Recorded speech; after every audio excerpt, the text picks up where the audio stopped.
Units of the Russian Armed Forces advanced another 4 kilometers overnight and completely took control of Sladkoye. Currently, scattered groups of the nationalist battalion Donbass are being destroyed. The grouping of troops of the Donetsk People's Republic completes the defeat of the remnants of the 53rd Mechanized Brigade of the Ukrainian Armed Forces, developing an offensive in Novomikhailovka direction. In total, up to 50 militants, 3 tanks, 4 infantry fighting vehicles, 2 field artillery mounts and 4 all-terrain vehicles were destroyed in this area overnight. In addition, units of the Donetsk Republic are fighting with units of the 25th Airborne Brigade of the Ukrainian Armed Forces, and the capture of the Verkhnetoretskaya is being completed.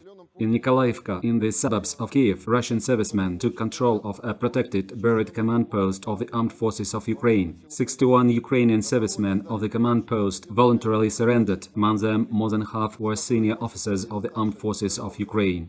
On the night of March 21, high-precision air-launched cruise missiles struck the training center for foreign mercenaries and Ukrainian nationalist formations at Novomikhailovka combined arms training ground in Rovinskaya region. More than 80 mercenaries and nationalists were killed.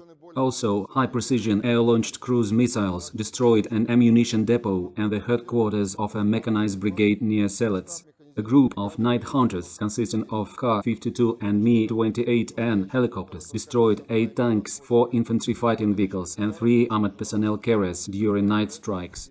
Operational, tactical and army aviation hit 44 military assets of the Ukrainian Armed Forces. Among them 4 command posts, 2 multiple launch rocket systems near Novomikhailovka and Zolochivo, 6 Buk M1 anti-aircraft missile systems, 3 artillery mounts near Vyshgorod, 4 missile and artillery weapons depots, as well as 23 areas of military equipment concentration.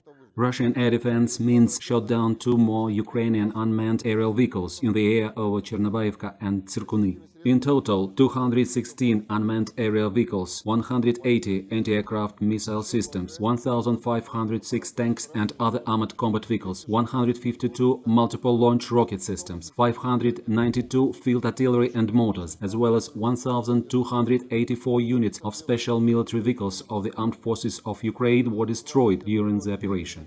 In Sumy, a planned provocation of Ukrainian nationalists was carried out at night. The Russian Defense Ministry officially warned about this provocation a few days ago. According to the head of Sumy Regional Administration, there was an ammonia leak at Sumy Himprom plant. There is no threat to the residents of Sumy, since the air masses were moving not towards the city.